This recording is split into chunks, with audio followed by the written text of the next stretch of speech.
Good afternoon, ladies and gentlemen.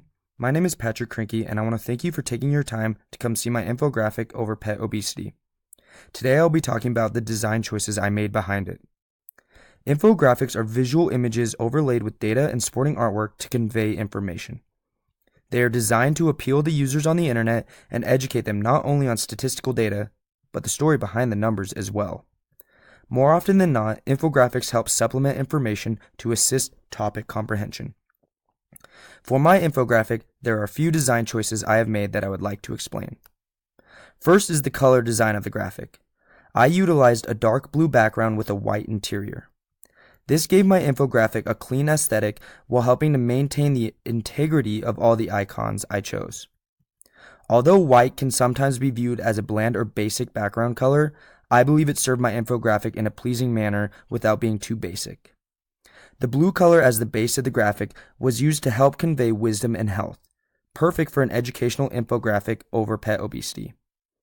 I also used red coloring in some icons to draw viewers' attention and convey danger, while green was a contrasting icon color used to represent life and positivity.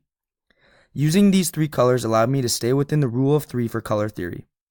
This helped to maintain viewer attention while reducing visual strain or overloading.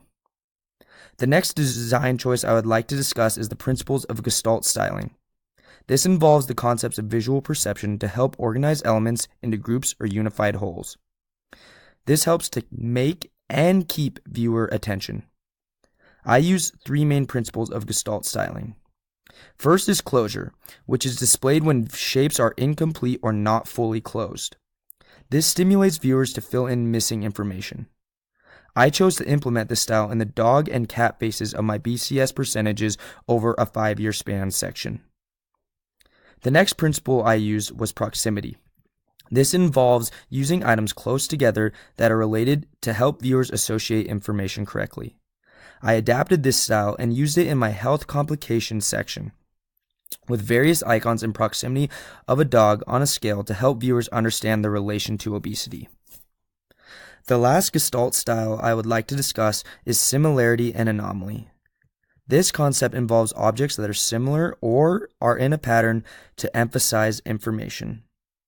I use this in my standard BCS scoring chart to help viewers see what was considered healthy and what was not considered healthy. This concludes my design choices for my infographic. Once again, thank you for listening to me, and if you have any feedback or constructive criticism for my project, feel free to let me know. Thank you very much.